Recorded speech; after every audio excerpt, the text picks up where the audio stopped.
Olá, o Sempre Ativo está no ar e vamos começar o programa de hoje falando sobre os riscos de acidentes dentro de casa. Em nossas pequenas atividades do dia, pode acontecer com qualquer um, né? Mas com pessoas com mais de 60 anos, o risco de queda é ainda maior. Isso porque o sistema imunológico do idoso é mais frágil do que o sistema imunológico de um jovem. Por isso, a propensão a quedas. Nós fomos até uma clínica conhecer alguns idosos que têm históricos frequentes de quedas dentro de casa e buscam na fisioterapia o ganho de força, flexibilidade e muitas vezes recuperação depois de várias quedas em ambientes domésticos.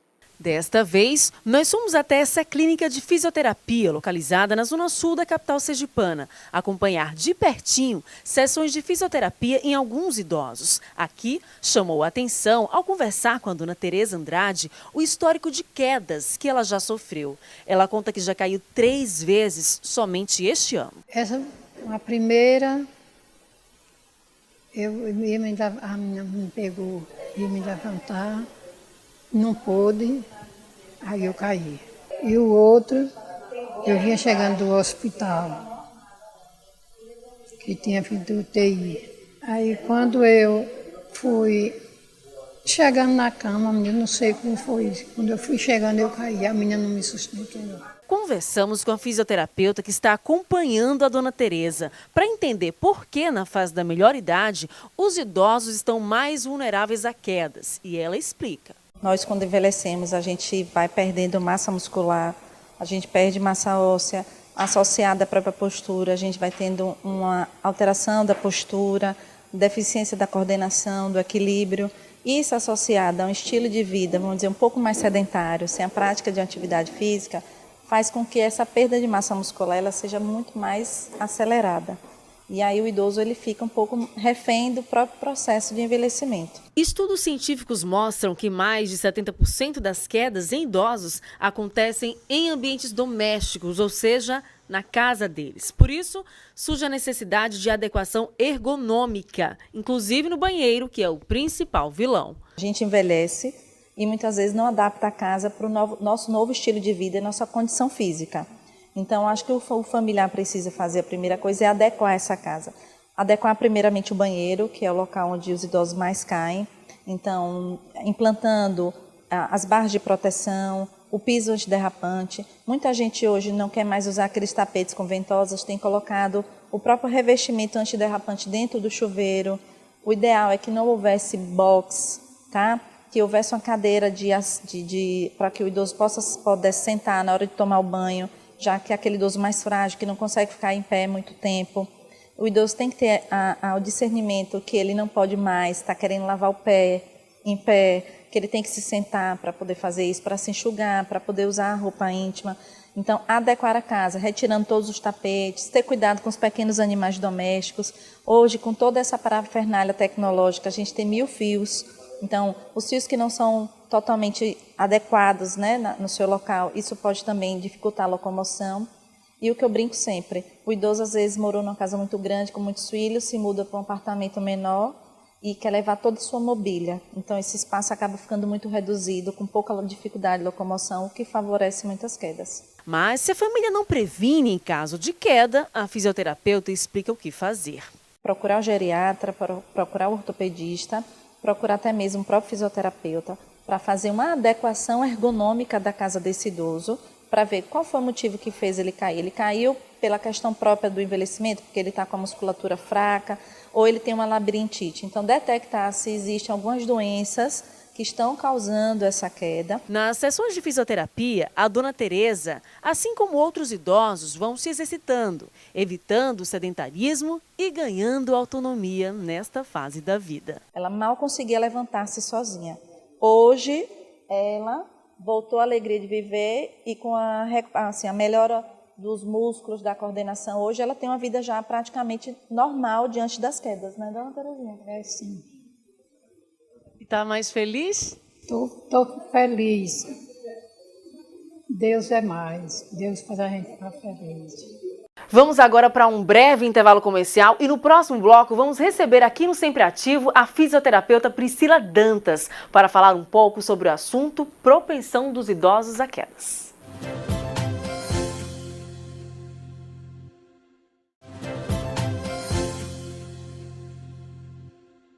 Estamos de volta com o Sempre Ativo e agora recebendo a fisioterapeuta Priscila Dantas para falarmos sobre o organismo de uma pessoa idosa, porque ela fica tão vulnerável a quedas.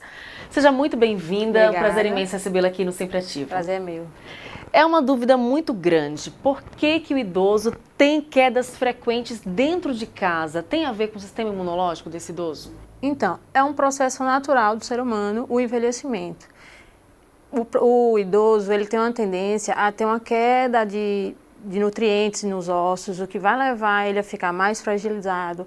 Devido a isso, pode ocorrer várias quedas. E a depender de como esteja o ambiente, isso fica mais propenso a quedas ou não.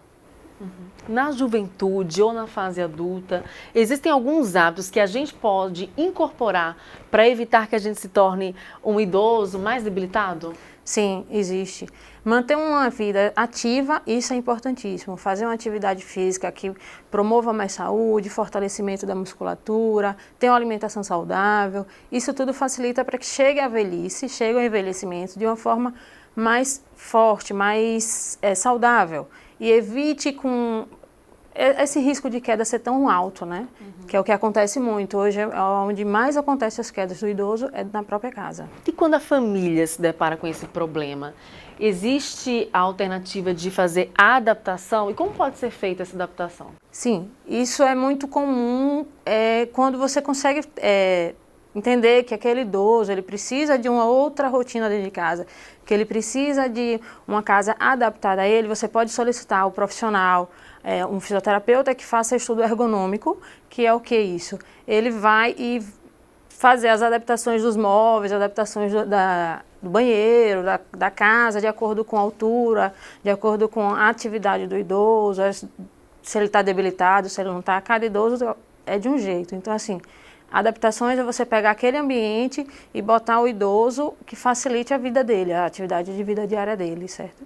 É algo simples de fazer? Qualquer família de qualquer nível social pode ter acesso a esses equipamentos, a esse suporte? Onde é que eles são colocados? No banheiro, na cozinha? Como é que funciona? Sim, existe vários, você pode ir do simples ao mais sofisticado, certo? Então, você pode fazer adaptação com materiais mais plásticos, mais simples, que o custo é mais baixo, ou você pode fazer materiais mais sofisticados, com ferro, com aço, com inox. Você encontra hoje em qualquer lugar, em lojas de material de construção você encontra muita coisa, em materiais de 199, materiais que você consegue se adaptar. Não é uma coisa muito bicho de 7 cabeças, é fácil, porém precisa de orientação, precisa daquela pessoa que chegue lá, enxergue o espaço, se cabe o idoso ou não, para poder fazer as adaptações corretas, senão vai ser um gasto, um trabalho desnecessário, né?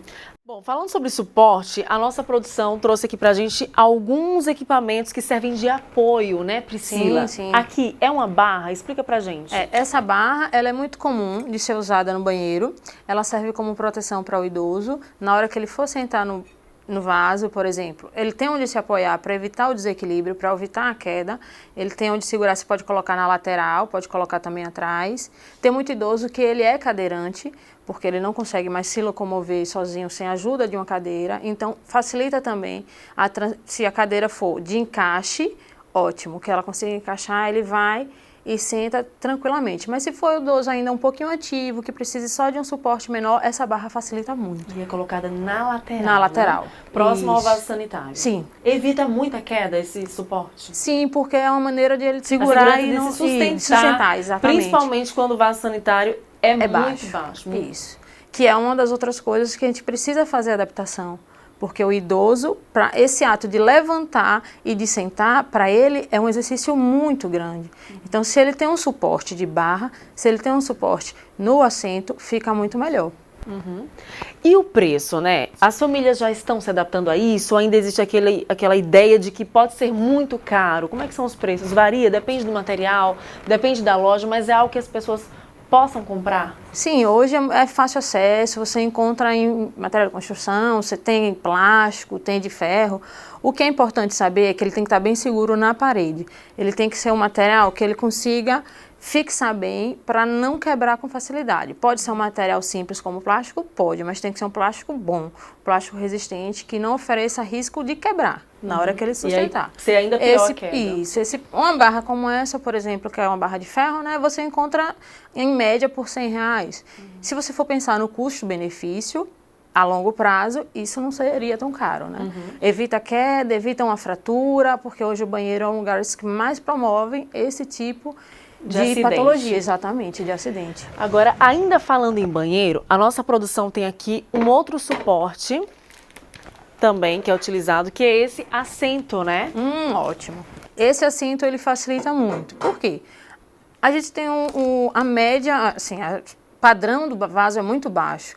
Para um jovem é muito fácil, para uma criança, para um ativo é muito fácil, mas para um idoso não. Então a gente utiliza de um assento desse, um pouquinho mais alto, para acoplar o vaso e facilitar essa sentar e levantar do idoso. Fica mais alto, né? Sim, fica mais alto. E então ele tem que se agachar menos. Isso. O idoso tem muita tendência ao desequilíbrio, tem muita tendência à queda. Então se a gente consegue diminuir esse risco com o aumento do assento para eu poder sentar com mais facilidade, levantar com mais facilidade, já reduz bastante qualquer tipo de acidente. Para quem for procurar, qual é o nome específico desse assento? Assento sanitário. Assento sanitário, Assento mas sanitário. Por essa elevação maior, tem algum nome ou não? É só procurar com essa espessura um pouco mais grossa. Assento sanitário para elevar o vaso, exatamente. E aqui atrás tem um encaixe, não é isso? Sim. Tem um suporte que ele vai fazer o encaixe. Também tem que observar, se você for ver, tem aqui, ser bem seguro, tem que acoplar o vaso para que ele não fique sambando, ele não fique dançando, porque senão vai oferecer risco também. Aí tem que ter uma pessoa profissional para poder averiguar, né? Exatamente. Mas se o idoso já caiu, aí entra o trabalho da fisioterapia para fazer com que o idoso retome os movimentos e possa ter e manter a flexibilidade do corpo. Exatamente. Aí a gente vem com um processo de reabilitação. Não é uma coisa fácil e nem é uma coisa a curto prazo. Por isso que trabalhar com a prevenção é sempre melhor. Aí vem o processo de que ele vai precisar. Muitas vezes acontece a fratura, até da própria queda. Isso é muito comum acontecer em idoso, principalmente em banheiro. Por isso que a gente está também falando tanto dessa parte, né, de banheiro. É um lugar frio, é um lugar úmido. E aí vem todo o processo de reabilitação, que ele tem que passar um tempo deitado, começar a fazer atividade física, começar a preparar a musculatura para poder receber novas cargas. E isso aí demanda um tempo, né? Por isso a necessidade e a importância de se trabalhar com a prevenção e as adaptações na casa para evitar esse tipo de sofrimento para ele. Além da fisioterapia, a musculação é bem-vinda também para fazer com que o idoso recupere mais força, digamos assim? Sim, hoje a gente tem um outro conceito de idoso, né? Não existe mais aquele... Existe, mas com muito menos frequência. Aquele idosinho que fica ali sentadinho na cadeira, esperando o tempo passar. Não. Se você for observar, tem muito idoso ativo, muito idoso que trabalha. Então, se você for em uma academia hoje, você encontra idosos malhando, fazendo musculação. Então, existe esse trabalho, esse incentivo a trabalhar assim, com resistência, com força, mas o que é mais importante saber, sempre com o profissional ao lado. Não pode ser aleatório, não pode ser de qualquer forma. Existe o profissional específico para trabalhar com idoso, tanto na fisioterapia, quanto aquele idoso que não tem um problema grave de saúde, pode também trabalhar com o professor. Bacana, exatamente. Como a gente viu na reportagem, então, no primeiro bloco. Priscila, muito obrigada por sua participação aqui. Agradeço. Acho que o pessoal de casa entendeu direitinho. Esses suportes são bem-vindos, vale a pena investir. É garantir saúde, é evitar acidentes e garantir também o bem-estar do idoso, né? Eu que agradeço a oportunidade de estar aqui. E agora o Sempre Ativo vai para um breve intervalo e volta já para falar sobre a importância da vacinação. Por que certas vacinas deixam o idoso debilitado? Você vai saber disso já já.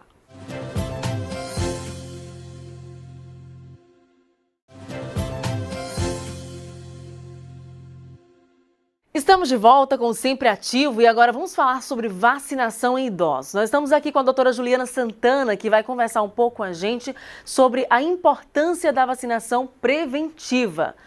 Seja muito bem-vinda, doutora Juliana, ao Sempre Ativo.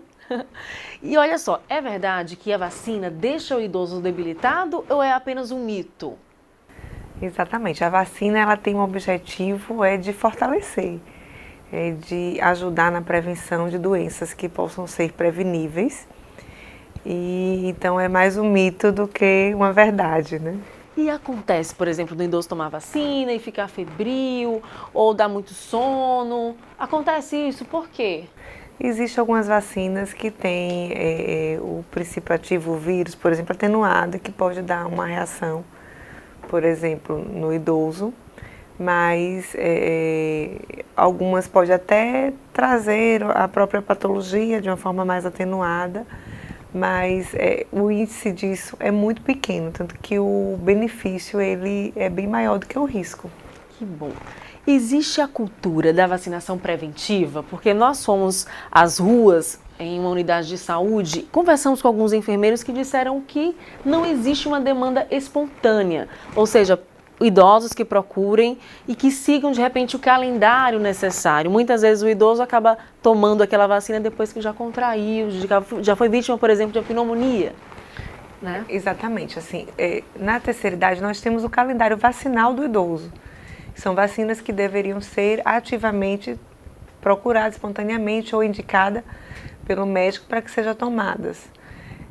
Mas não existe ainda essa cultura. Eu acho que tem que ser feito ainda um trabalho de educação, um trabalho com o seu médico assistente, né, para que o idoso saiba que tem um calendário que ele deve cumprir, independente de ter ou não ter doença. É um calendário como existe o calendário infantil.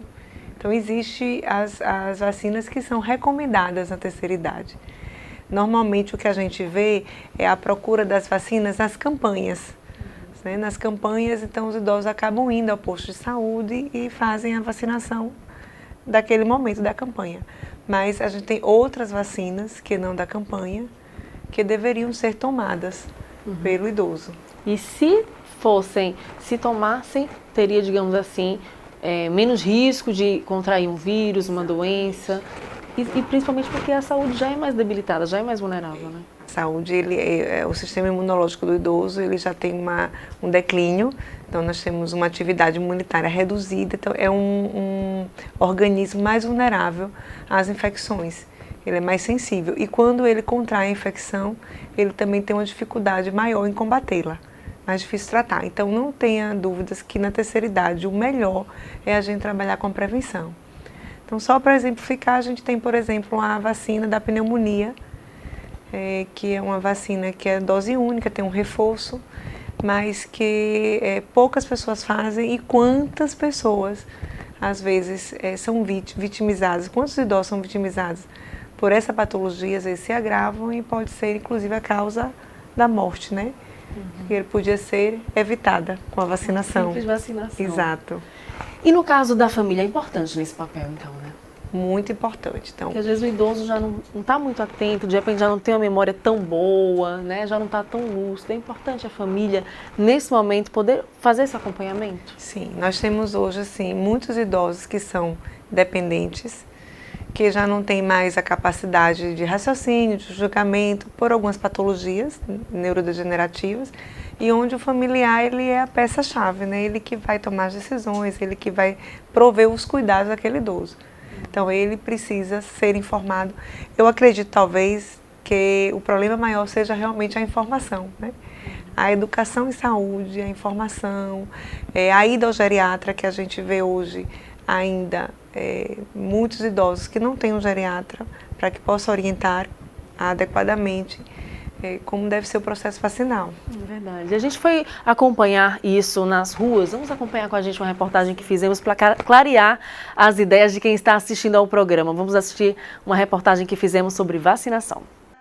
Com o processo de envelhecimento, o sistema imunológico do ser humano fica mais vulnerável. A vacinação na terceira idade vai proteger, vai ajudar a esse sistema imunológico que já não funciona tão bem a defender o organismo desse idoso, né? A ação dos anticorpos contra as bactérias, os vírus que estão por aí, né? Que podem adoecer mais. Esta geriatra conta pra gente quais são as vacinas indispensáveis durante a melhoridade e cita a infecção provocada pela gripe H1N1. As principais seriam a vacina da gripe, né?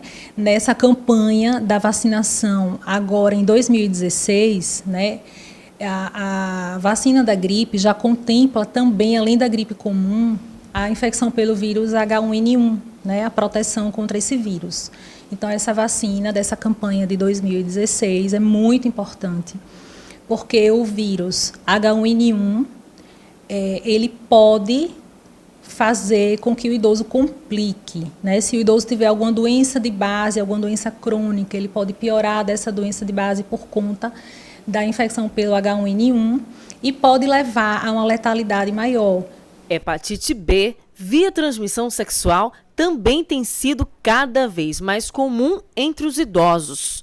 Tem a vacina da gripe, temos também as vacinas pneumocócicas, que protegem contra as pneumonias, né? A meningite também. Temos também difteria, tétano e coqueluche, que seria de rotina também na terceira idade. E a da hepatite B, que com o evento das medicações para disfunção erétil, né? Hoje em dia nós temos muitos idosos que têm a hepatite B via transmissão sexual. Então, nós temos que pensar também nessa proteção para a terceira idade contra a hepatite B.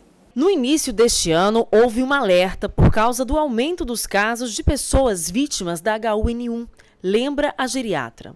Essa campanha de 2016, incluindo a H1N1, foi por conta desse aumento acentuado desse número de casos da H1N1, mas que a população aderiu bastante, né? Tem aderido, as vacinas chegam a faltar em alguns postos e o pessoal tem procurado muito nos postos particulares, inclusive, né?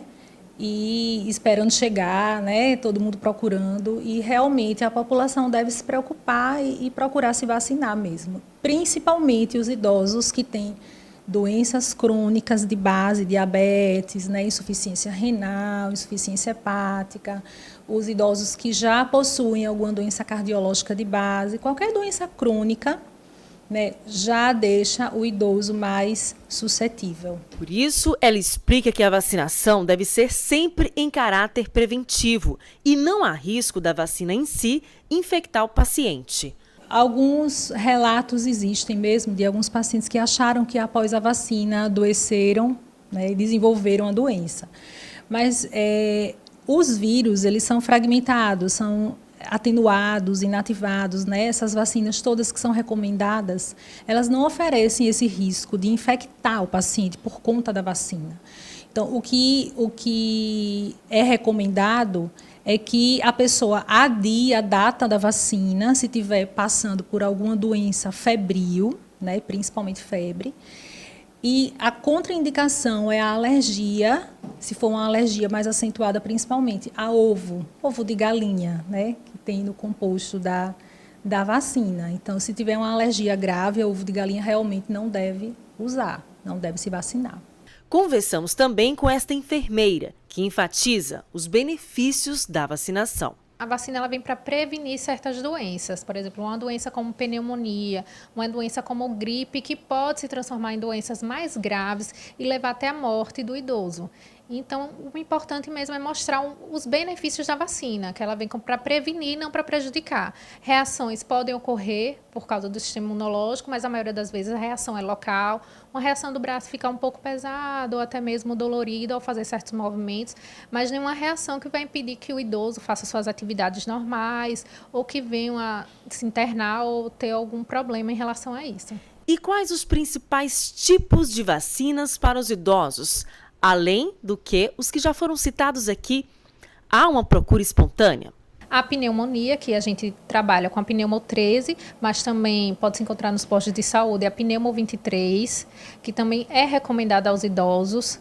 A herpes zoster, que só vai ser encontrado na rede particular, mas também é uma vacina importante, porque ela vai prevenir lesões que ocasionam, que é os Zostavax, que é uma lesão que ataca os nervos e o idoso fica sem mobilidade, então é uma vacina bastante importante e é a vacina mais indicada para esse público. E a enfermeira alerta que a vacinação preventiva evita dores e internamentos dos idosos e, principalmente, o sofrimento da família. Quando a gente começa a realizar a prevenção, a trabalhar até mesmo com prevenção, a gente vê o quanto é importante. A gente reduz muito essa ida ao idoso ao hospital, esses internamentos. A gente viu na reportagem que a geriatra da matéria, como também a enfermeira que aplica a vacinação, citou alguns tipos de vacinas que são imprescindíveis, principalmente nesse ano em que a gente teve aí o alerta da gripe, né, H1N1 e tal, né? Quais são? Vamos reforçar então para as pessoas que estão em casa assistindo, não somente os idosos, mas a família, nós enquanto sociedade, né, poder participar ativamente desse alerta. Então, nós temos a vacina contra o vírus influenza, que é a que sempre se realiza, chama a famosa vacina da gripe. Esse ano teve a da H1N1. Nós temos a pneumocócica, né, que é a anti-pneumonia, que é a Prevnar 13, que ela faz parte do calendário vacinal. Temos a vacinação do herpes zoster, que é muito comum, 1 a cada 3 idosos terá herpes zoster durante a sua vida, em um momento da sua vida, então veja como é muito importante. O reforço do tétano, a hepatite, em alguns casos, algumas indicações de febre amarela e da meningocócica. Então, é importante estar alerta, né? No caso da hepatite, a médica que participou da reportagem citou que está muito comum, né? E contraída por meio de relacionamento sexual. Né? Curioso isso, né? Exato, porque as pessoas estão envelhecendo e as doenças infecto-contagiosas também estão mais frequentes entre os idosos, né? Eles estão aumentando as suas relações, os idosos cada vez mais ativos, a proteção. Talvez falta também um trabalho de educação para essa população, né, de idosos, que eles precisam também se proteger e vacinar e se proteger. Uhum. Então, a gente agradece a sua participação aqui, doutora Juliana. Último momento, fala com as pessoas que estão acompanhando o programa. A gente está na 2ª edição do Sempre Ativo. É sempre bom alertar, desmistificar esse mito de que vacinação deixa o idoso mais debilitado. É muito mais benéfico. Então, faz esse alerta pra gente. Queria alertar, né, toda a população que o sistema imunológico do idoso, ele é um sistema imunológico mais fragilizado, ele está mais susceptível a pegar doenças, sejam infecciosas, sejam neoplásicas, seja do próprio sistema imunológico. Então, para que ele tenha o menor risco, para que a gente minimize esse risco, as vacinas, elas são fundamentais, elas são essenciais, inclusive elas são parte fundamentais na erradicação de uma série de doenças, né? Fica o alerta, então. Muito obrigada pela participação, obrigada pelo alerta, pelas informações, já que o problema maior é a informação, Sempre Ativo está aqui para isso. Muito obrigada. Obrigada a vocês. Muito obrigada a você também pela companhia e não esqueça, envelhecer é um processo natural, mas todos os dias cuidando um pouquinho da saúde é possível envelhecer bem melhor. Grande beijo e até o próximo Sempre Ativo.